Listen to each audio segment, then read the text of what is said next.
തിരുവനന്തപുരം വഞ്ചിയൂരിൽ പൊതുവഴി തടഞ്ഞ CPM area സമ്മേളനം നടത്തിയ സംഭവവുമായി ബന്ധപ്പെട്ടുള്ള കോടതിയലക്ഷ്യ ഹർജി ഹൈക്കോടതി ഇന്ന് വീണ്ടും പരിഗണിക്കും. സമ്മേളനത്തിൽ പങ്കെടുത്തവരുടെ വിശദാംശങ്ങൾ പോലീസ് മേധാവി ഇന്ന് കോടതിയെ അറിയിക്കും. സംഭവത്തിൽ കഴിഞ്ഞയാഴ്ച ഹൈക്കോടതി പോലീസിനെ വിമർശിച്ചിരുന്നു.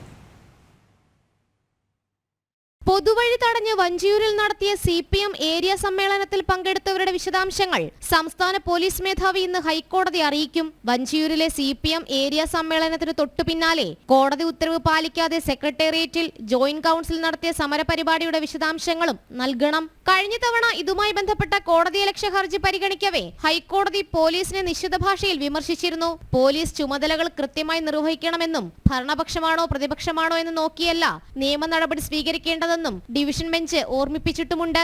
സ്റ്റേജ് നീക്കം ചെയ്യാൻ ആവശ്യപ്പെട്ടപ്പോൾ CPM ഏരിയ സെക്രട്ടറി അനുസരിച്ചില്ലെന്നായിരുന്നു പോലീസിന്റെ മറുപടി. സ്റ്റേജ് നീക്കം ചെയ്തില്ലെങ്കിൽ എന്താണ് ചെയ്യേണ്ടതെന്ന് ചോദിച്ച കോടതി പോലീസിന്റെ ചുമതല എന്തെന്നും ചോദ്യമുന്നയിച്ചിരുന്നു. പ്രഥമ ദൃഷ്ട്യാ നിരവധി കുറ്റകൃത്യങ്ങൾ ഉണ്ടെന്നായിരുന്നു സംഭവത്തിന്റെ വാർത്താ ദൃശ്യങ്ങൾ പരിശോധിച്ച ശേഷം ഹൈക്കോടതിയുടെ നിരീക്ഷണം. ജനം, കൊച്ചി.